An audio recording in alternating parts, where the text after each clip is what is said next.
আজি ওলালোঁ সৰু বাৰ ঘৰলৈ। মাৰ ঘৰৰ পৰা যিহেতু বেছি দূৰ নহয়, সেয়েহে দেউতাৰ লগত বাৰ ঘৰলৈ বুলি ওলালোঁ। আৰু যাওঁতে বাটতে সোমালোঁ সৰু মামা দোকানত, ভাগিন দুটালৈ কিবা কিবি অলপ লৈ যাওঁ বুলি। আৰু আমি আহি পালোঁহি। আহি পোৱাৰ পাছত এয়া চাওকচোন, বাৰ ছোৱালীজনীও তেনেই সৰু হৈ আছে, তাই 1.5 বছৰ। আৰু আমাৰজনী 9 মহীয়া, দুইজনীৰে চাওকচোন। আৰু এইটো হৈছে বাৰ ল'ৰা। এতিয়া দুইজনী বিচনাত বহি এয়া চিপছৰ খেলা কৰি আছে। দুইজনীকে যে সঁচাকৈ দেই কণ্ট্ৰল কৰিবলৈ বৰ টান।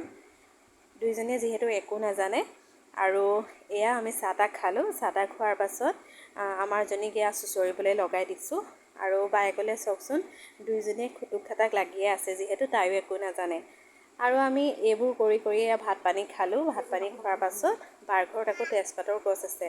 মই তেজপাত বাৰ ঘৰৰ পৰাই আনিওঁ। এয়া ভাগিনটোৱে পাৰি দিছে মোলৈ। তাৰপাছত আকৌ গোলনেমু আছে, গোলনেমু পাৰি ল'লোঁ। গোলনেমু আৰু তেজপাত ধুনীয়াকৈ গোটাই ল'লোঁ। আৰু এয়া আমি ঘৰলৈ বুলি যাবলৈ ওলালোঁ। আৰু আজিলৈ আহোঁ তেনেহ'লে, বাই।